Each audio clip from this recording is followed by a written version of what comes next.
Welcome to this practical video on common generational themes in the mother-daughter history mapping exercise in between mothers and daughters.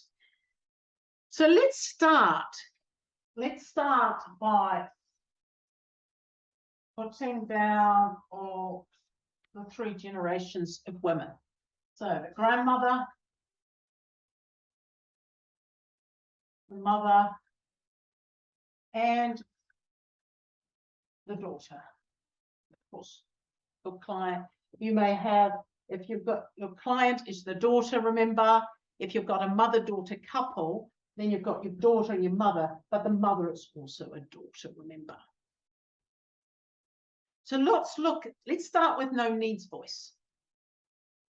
If the grandmother has got no needs and the mother's got no needs voice, then chances are, how can the daughter? Because there's a missing language, emotional language, that voices what women feel, think, and need and desire. It's not spoken. In that generation, it would not be spoken here. It's missing here too. And after all, and there. And what's the repercussions of this? Two things. Firstly, what does that lead to? That leads to feeling emotionally starved. Emotionally starved. Not feeling that you're entitled to claim what you need and how you feel and set your boundaries. Places it on the other person. Who does it place to? The daughter. The daughter. So that leads to the daughter, and here's the river of nurturing flowing backwards. So daughters become responsible, and often it's the eldest daughter or the only daughter, but not always, but most often.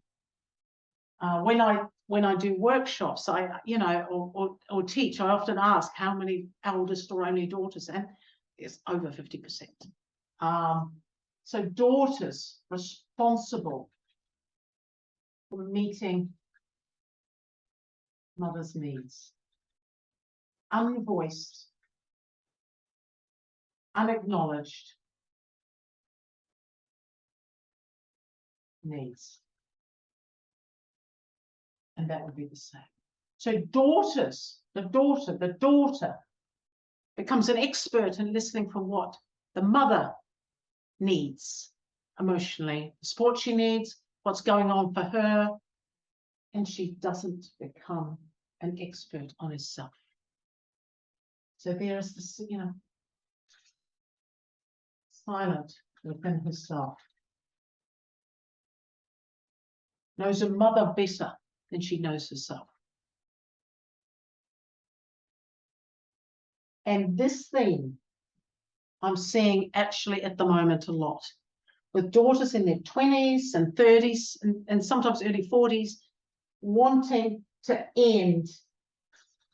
And this is sort of roadmap for change point or goal is to end selflessness, emotional silence. And selflessness and emotional silence go hand in glove, of course. And self-neglect and sacrifice. And not wanting to walk a repeat of their mother's life. Because their mother, and you can see how silence, so therefore mother was responsible, and that generation would have been silent. It would be shamed for saying I need, I desire, and expected to fit in with everybody else.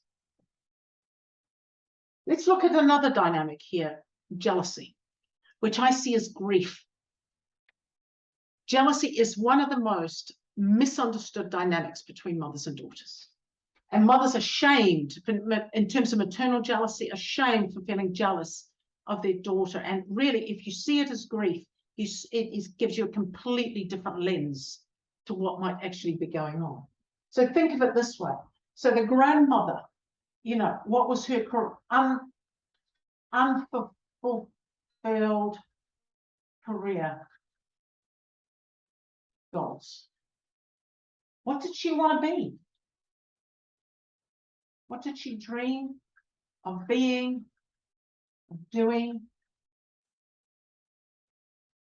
And many daughters and mothers don't know, because nobody ever asked. She was expected to fit into a certain role expectation and be caregivers or traditional female jobs. What did she want to dream of being? It's like in terms of when I did my mother-daughter history mapping, my grandmother wanted to be a singer and she wasn't allowed.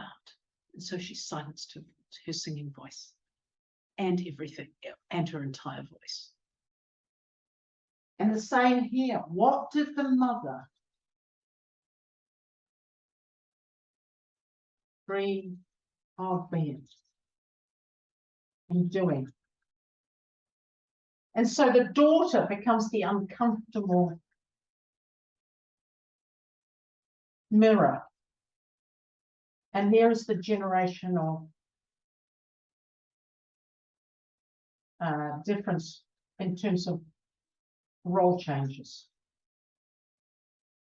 I know my daughter is, you know, she grew up much more and free and with much more opportunities than I did.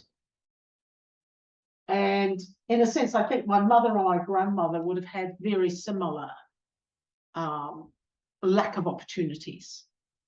So I became, if this was my mother and that was me, the opportunities that I claimed for myself to go back to university and to claim a career, which my mother felt she couldn't and wasn't allowed to.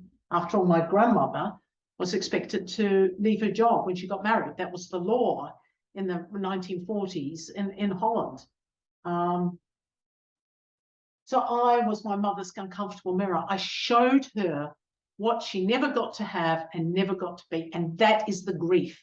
It may be expressed as jealousy, which of course very, very few mothers and daughters or mothers would say, I am jealous, because it's so shamed within society. But it's really grief. The daughter is showing the mother what was missing and what she had to shut away and not desire. It's very toxic. Unrealized dreams is very toxic. The other bit too, and that can come up in when the daughter's getting married, where the daughter is the uncomfortable mirror in terms of she gets a wedding that the mother was never allowed to have, or marries a partner who's very loving and caring, and so the mother sees all the love and the care she never got to have and never got to experience. That needs to be voiced. Daughters need to see that. Mothers need to be given the opportunity to heal, to have their grief voiced and to heal this. Though some mothers may not be, they've shut it away so far, they will not be able to voice this.